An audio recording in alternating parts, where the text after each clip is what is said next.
کہتے ہیں آگے کھانا رکھ کے قرآن شریف نہیں پڑھنا چاہیے. کھانا کا آگے رکھ کے آپ بسم اللہ شریف پڑھتے ہیں؟ پڑھے ذرا. پڑھتے ہیں نا ماشاءاللہ. یہ قرآن پاک ہے کہ نہیں؟ تو روٹی جائز ہوئی کہ ناجائز ہو گئی؟ برکت والی ہو گئی. بلکہ حضور نے فرمایا جو بسم اللہ نہ پڑھے اس کے ساتھ تو شیطان شریک ہو جاتا ہے. تو ہم تو بھائی ہر روٹی ختم پڑھ کے کھاتے ہیں. ایک آئے تو ہم ہر کھانے سے پہلے پڑھتے ہیں. تو آپ اس بات سے منع کر رہے ہیں. کہتے چلے جی آپ پڑھ لیں, آیتیں پڑھ لیں, پھر دعا نہ مانگے. لو سن لو, سامنے کھانا رکھ کے دعا. کس بات میں الجھ گئے یار؟ امت کو بڑی بات بتاؤ, دنیا بڑی آگے چلی گئی, انہیں آگے لے کے جاؤ. تم کیا کر رہے ہو؟ کہنے لگا جی دعا نہ مانگے. توجہ کرنا میری بات پہ, کھانا آگے رکھ کے نہ مانگے. تو میں نے کہا تو سائڈ پہ رکھ کے مانگ لیا کر. کھانا دور رکھ لیا, دعا یہاں مانگ لی. ہمیں کوئی اعتراض لیکن مانگا کر, دعا مانگا کر. اب حدیث مسلم سن لیں, صحیح مسلم کی حدیث ہے. رسول کریم علیہ السلام کے صحابہ تبوک سے واپس آ رہے تھے, اور وہ سینکڑوں میں نہیں ہزاروں میں تھے. کھانا ختم ہو گیا, پانی بھی ختم ہو گیا. صحابہ کرام نے مشورہ کیا آپ اس طرح کرتے ہیں, ایک ایک اونٹ ذبح کرتے ہیں, ذبح کر کے اونٹ پکانا شروع کرتے ہیں. ختم شریف کی بات عرض کر رہا ہوں کیونکہ اب ختم ہو گیا. سارے جمع ہو کے حضرت عمر کے پاس گئے, کہنے لگے حضور اس طرح کریں, ہم ایک ایک اونٹ اب ذبح کریں گے اور اسے کھائیں گے.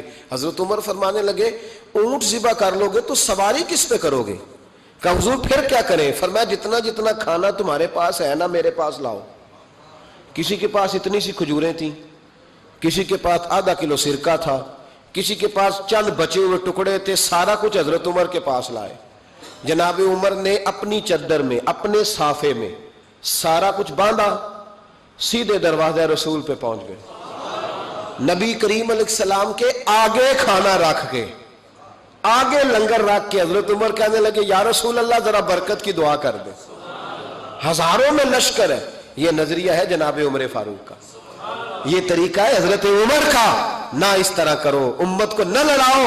میرے رسول کریم علیہ السلام کے غلام نے, حضرت عمر نے کھانا آگے رکھا تو حضور مسکرائے. وہ حضور کہنے لگے عمر تو طے تک ہی پہنچ گیا ہے.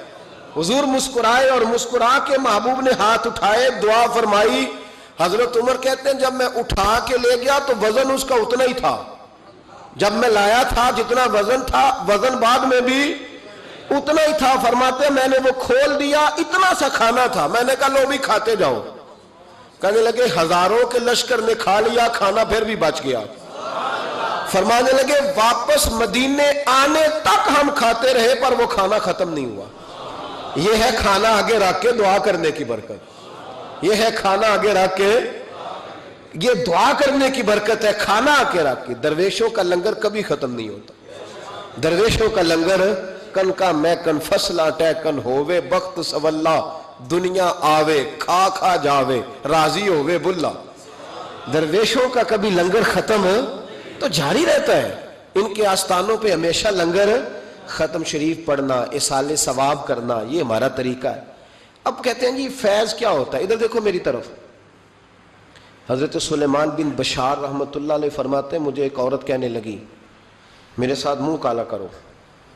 فرماتے ہیں میں بھاگ گیا. میں نے کہا میں نے اپنی نظر ہمیشہ پاک رکھی ہے, میں اپنی جوانی آلودہ نہیں کر سکتا. کہتے میں دوڑا گیا, جا کے میں لیٹا. یہ مخالفین نے بھی اپنی کتابوں میں بات لکھی ہے. جا کے میں لیٹا, تھک گیا تھا دوڑ دوڑ کے. جب میں لیٹا تو مجھے خواب میں حضرت یوسف علیہ السلام سے ملاقات ہوئی.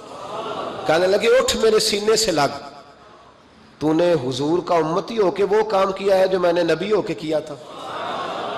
آپ جس سے جو تعلق رکھتے ہیں نا وہ تعلق بن جاتا ہے, وہ تعلق بن جاتا ہے. یاد رکھیں مزار والے اولیاء اللہ سے, آپ حضرت یوسف مزار میں تھے نا اس وقت.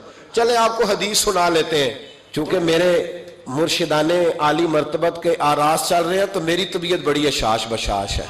میں تھوڑا سویا ہوں, رات پورا نہیں سو سکا, پر پھر بھی نہ طبیعت پہ کوئی تھکن ہے نہ آنکھوں میں کوئی تھکن ہے.